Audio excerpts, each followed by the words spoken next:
welcome. The program is in honor of. It's a program for veterans, about veterans, and for veterans' families and the general public. And we have our favorite guests back again. They've been so helpful in the past. Dr. Aytaman and Louisa Durazos. Dr. Ayswe Aytaman, I apologize. And of course, our co-host, Paul Dietrich. Doctor, what do you have for us today? First of all, thank you for saying favorite. We love to hear that. And we wanted to start today by welcoming and thanking our Vietnam War veterans. We just celebrated the Vietnam War Veterans Day. And in the VA, in the Brooklyn campus, we had this colon cancer screening awareness event where we always bring this big, huge colon, which is actually made out of a balloon. You can walk in there and see polyps and cancer and everything. And we have been making music inside the colons lately. And last year we had a beautiful harpist, Stacy Shames, giving a concert in the colon for our veterans. And this year we had a special treat thinking of our Vietnam War veterans. Michel de la Fève, who sang with Bob Hope to our troops in 1969 in Vietnam, came to again sing to our veterans beautiful love songs. Michel de la Fève was with us singing for our Vietnam War veterans, and she sang beautiful love songs, and at the end she finished with America the Beautiful, which gave all of us goosebumps. So we would like to thank them for their service for the beginning of the program.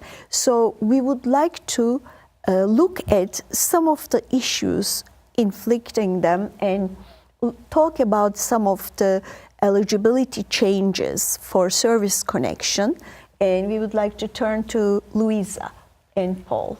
And basically how we got started on this was talking about, of course, Agent Orange and the impacts that it has had on the families and the veterans in particular. Could you talk a little bit about that, Louise? So I think everybody probably watching the show knows that Agent Orange was a defoliant. It took the leaves off the vegetation in the jungle, basically. And back at the time, as I speak to Vietnam veterans, they all assume that whatever was inside this orange drum, that's why it was called Agent Orange, had to be some pretty nasty stuff. And it was. And it was, yeah, and very effective. I mean, I remember, speaking to veterans who grew up on farms and saying, they were just in awe of what this chemical would do that would be sprayed overhead. Well, it turns out that shortly after Vietnam War ended, young men were dying of started to die from prostate cancer, which was very much an older man's disease. And so the Vietnam veterans got politically active and advocated, and eventually it was found through several scientific studies and also a congressional committee that Agent Orange was the cause of prostate cancer. Eventually it became a law in the early 90s that there was this presumed condition, prostate cancer, that if you spent, and the regulations remain to this day, at least an hour in Southeast Asia, and you have what eventually became a list of diseases, including prostate cancer, lung cancer, diabetes, ischemic heart disease, several of the lymphomas, leukemia. Those are the main ones. There are a few others. If you had any one of these, or if you get it now in 2019, then you can file with the VBA, the Veterans Benefits Administration, and actually get financial compensation as a result of being diagnosed. And treatment. And yes. And treatment. And of course, when it comes to getting VA services, the higher level of service connected you are, the closer to 100%, the more comprehensive the veterans benefits gets. Okay.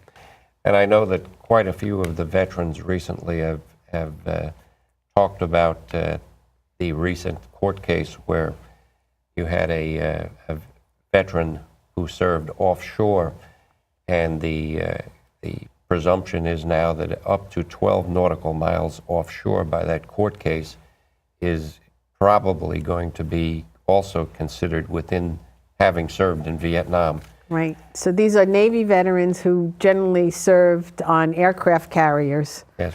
And who now have one of the Agent Orange diseases, and up until now have not been able to file. Yes. So it's officially not official yet. You have this Yes. one court case, but I certainly, and I've met a couple of Navy Blue Water veterans recently in my practice, and I've encouraged them to file because we just don't know what happens. And the other important thing about filing is even if you are denied at this time and you reapply for it at a later time, you will be compensated back till the date you filed. So it's very critical that you file now. Right. For example, with me, when I put in for my hearing loss claim, it took 12 months for that claim to be processed, and I was compensated back to the 12 months that I was. Also, I'm glad you brought that up. For people who unfortunately get a very devastating diagnosis, the VBA does have a process by which they will expedite your claim. So if you get the worst bad news possible, you still can, and in my opinion, should file, because that would be a great benefit to your family. Yes. And the other part of this is that I'll bring up current legislation. There is right now going through Congress, H.R. 299, which expands the benefits to all of those that served within the theater of Vietnam. So it would go beyond the 12 miles. So if you happen to be on a ship that was 13 nautical miles offshore, it would technically extend to them and further out. Also, it would cover those that served at certain airfields in Thailand and also along the border of the DMZ in South Korea for the entire period of time. So things are changing. If you think you're in one of those categories, you should file, put in for the claim, even if it's denied, because things are changing at the moment. Right, things are changing, and as we were speaking before the taping started, you and I both agree that we want to encourage any veteran who doesn't have ready access to his or her DD-214 Absolutely. to make sure that you have a copy handy. And for all the families who unfortunately find themselves with some bad news and maybe who need to plan a funeral, just know that if you can't get a copy of, if you don't have a copy of your loved one's DD-214, the funeral directors do have a special 800 number where they can verify veteran status. Okay. The other thing that I'll bring up is I have had the experience personally with 6 different veterans from the organizations I belong to. Their families called in a panic because they didn't have couldn't find the discharge. It's very important that the families know where these documents are. Right. It should be with things like your will, all of these types of important documents, your living will. Yes, your healthcare proxy. Your healthcare proxy. It should be with them because this makes their life significantly easier should you pass. Right. And we were fortunate in that my posts have a policy of we keep the discharges of all of our veterans in a safe so that they're secure. And in the 6 cases I'm talking about, we were able to provide the discharge back to the family so they didn't have to go through that agony of will I have honors for the funeral. It's a very important item. Right. So, and if there's anybody out there, any veteran out there that can't find the discharge, doesn't know where it is, it is accessible. You can get it, archives.gov is the Federal Archives, and they have a special page with all the information of how to complete the SF 180 is the form. Yeah, is the form that is a specific request for the government, to the government, to get your DD 214. It's also on that website. If you or your family members are missing medals and certificates, you can get replacements of those. Yes. People really like having that. Yes. So those are some important tips to know. It's also possible for anybody listening, I just thought of this now, if you are a veteran and you're interested in actually pre-planning your funeral, the National Cemetery System has a way of doing that. So if you're very organized and forward-thinking, you can do that as well. Very good. And for any veteran out there that has lost it, they can certainly contact me. I will mail you the form you need. My number is 718-698-5269. Call, leave a message, I'll get you the form you need. Dr. Aytaman, we were talking earlier about the geriatric care that's required because most Vietnam veterans, which is the bulk of our VA force, come under the category of geriatric because, Well, I am getting there also. So together with my veterans, I am aging too. And we consider about age 65 already getting into the geriatrics category. And we are now trying to approach this patient population, not only for our veterans, but this is true for our general public also, a bit differently. As we start aging, we don't even recognize the initial signs of aging and the disorders associated with it. As we start losing some of our visual acuity, eyesight, hearing, and what have you, that's also associated with some degree of depression, changes in mood, and we are starting to lose our bones, our muscles gradually. These are all part of actually aging process. So when we evaluate these veterans now, we do have geriatrics clinics in every campus of the harbor with special geriatric specialists in there. And we like to evaluate the veterans for all these things that I just mentioned. We evaluate what their nutrition is, muscle mass, bone thinning. We evaluate what medications they are on, whether these patients are suffering from what we call polypharmacy. Too many medications, some of them might be unnecessary.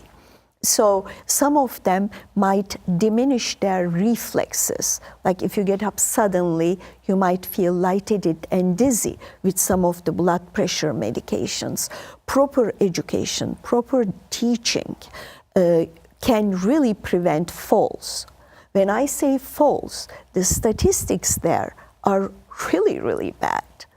About age 65, we have 1 in 4 veterans who's going to have a fall, definitely. Every 11 seconds, someone in that age group is being admitted for a fall, and every 16 seconds, 1 person is dying in US related to complications of a fall.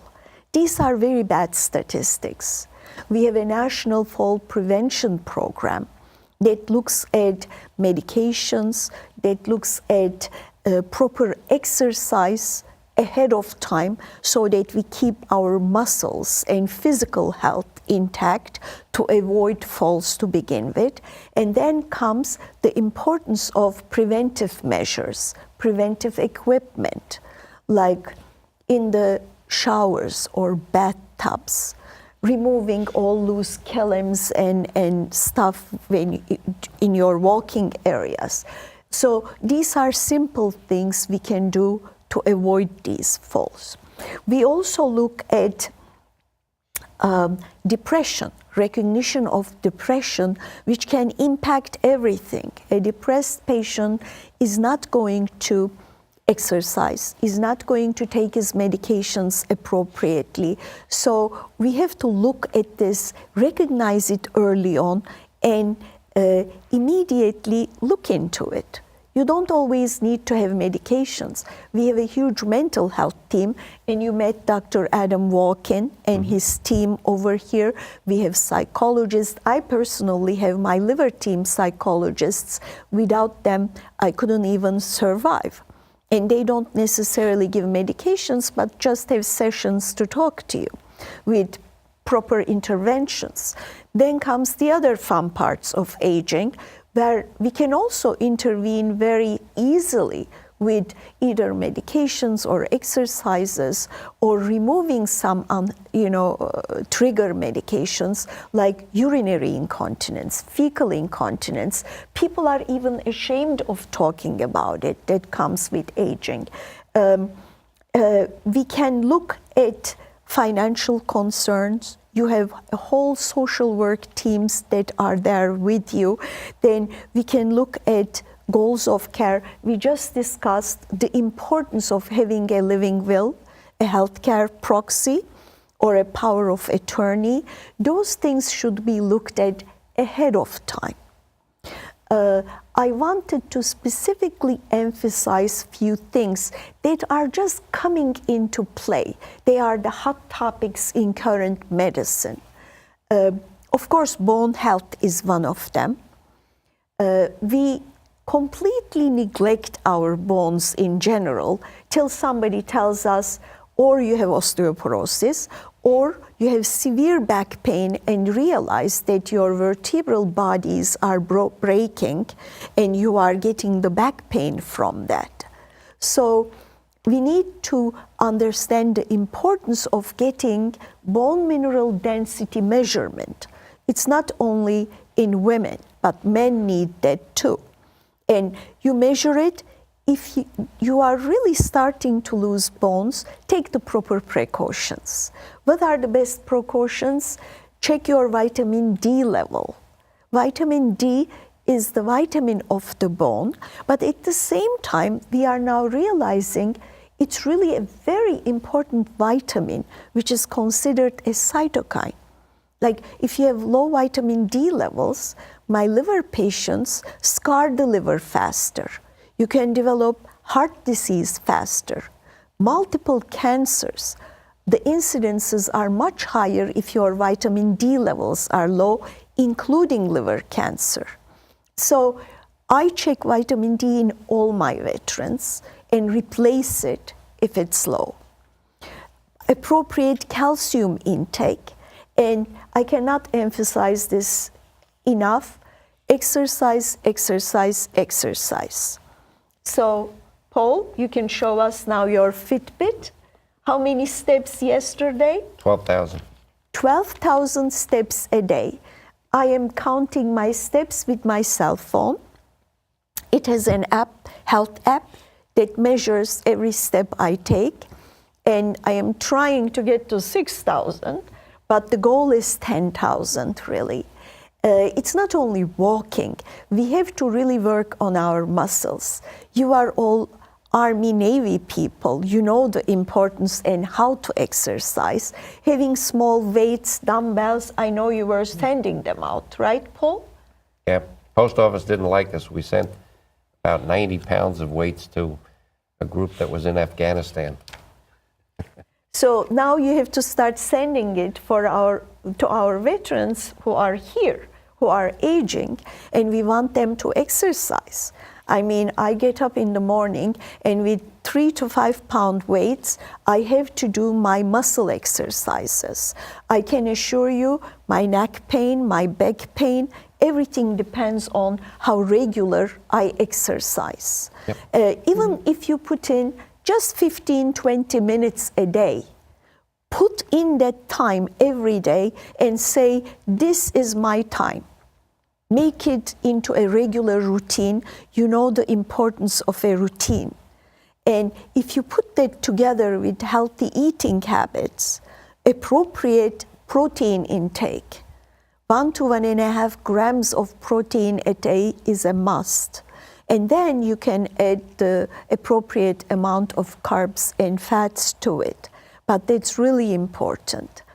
Also, when you start exercising, without even losing weight, the tummy that plagues all of us starts going down. Because the tummy is a different fat than the fat in your arms and legs and the rest of the body.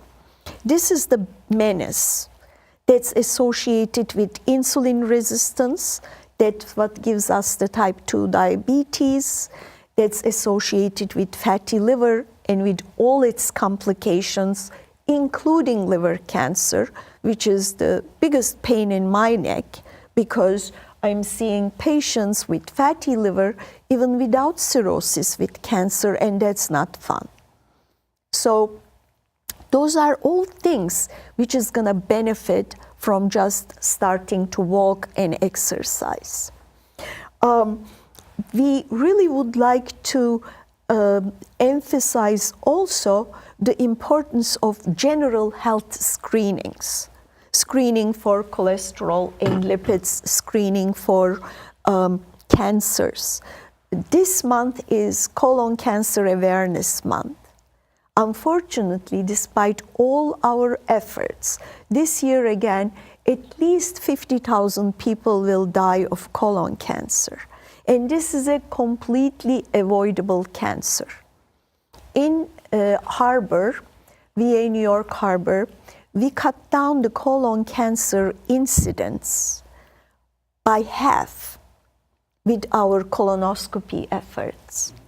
Our colon cancer screening rates in the VA is something that the private industry cannot even dream about. We are at 80%, in Harbor even a bit higher.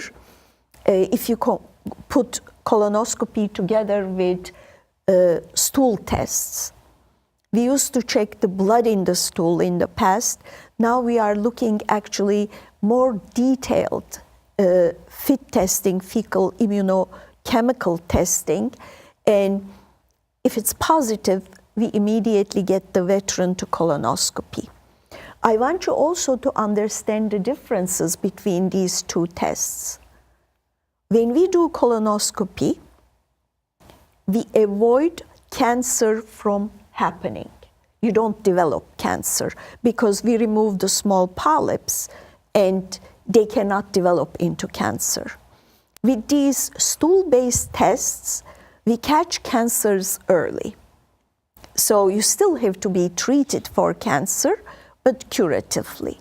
So US is the only country where colon cancer rates have declined.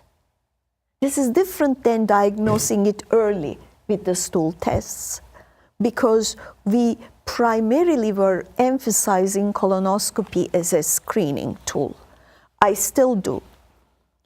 We do the FIT testing in veterans who refuse colonoscopy and then, move on if it's positive to colonoscopy, but my favorite is still colonoscopy.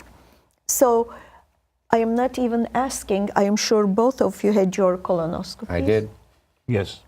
So thank you for that, because I cannot tell you how sad it is for me as a GI attending who spent her whole life doing colonoscopies, trying to avoid that any veteran comes to my hands with colon cancer. It's very sad that we are still diagnosing it. But the patients where we diagnose this are usually patients who never used the VA system. They are just coming in, or they refused colonoscopies before on multiple occasions. Those are the ones where I am even more upset, that we didn't do enough to convince them. So we also have liver cancer, which is now increasing in numbers. Anybody in your surroundings who had liver cancer? Actually, in my Vietnam War veterans, that's one of the really leading cancers it's becoming now with the hepatitis C epidemic. I can assure you we have a liver cancer team across Vision 2, and they all come to our hands in Brooklyn because we have this Scan Echo, virtual liver cancer tumor board for the whole Vision, Veterans Integrated Network, which is East Orange, Hudson Valley, Bronx, Manhattan, and Northport. We are now trying to do the same thing in upstate, Syracuse, Buffalo, Albany, Finger Lakes region. And we are trying to change the liver cancer care for veterans because this is the fastest growing cancer in our veteran population. All the other cancers are declining. Liver cancer is on the rise. The other cancer that's on the rise is pancreatic cancer. So those two are really rising. And multiple myeloma, the third one. So we need to be cognizant of these and do the right things. We have to look, how can we avoid these from happening? How do you avoid colon cancer? There are certain risk factors we can modify, like alcohol, cigarette smoking, red meat diet, strong red meat diet. Those things can be modifiable. The age and genetics we cannot modify. But you can also follow the guidelines and get your screenings so that you can catch the developing things before it becomes into cancer. We can really make a huge, huge impact in all our veterans by raising awareness what causes liver cancer. Get checked for hepatitis C. Our Big Hep C initiatives. Having said that, in the greater New York area, I don't think many veterans are left that are not checked for hepatitis C. Our teams, our facilities, Hep C screening rate is already 94%. And that 6% are veterans who are refusing it or have significant limitations to get this test. And get treated. Even though the treatments are expensive, we are treating everyone. Get me veterans who can be treated by us, and we will treat them immediately. It makes a huge difference. It's always interesting, and we always find out things that are so very important to our livelihood. I mean, no one wants to rush out of this earth. We want to stay here, so. Exactly, and we want to stay in good shape, enjoying everything, and that's our goal.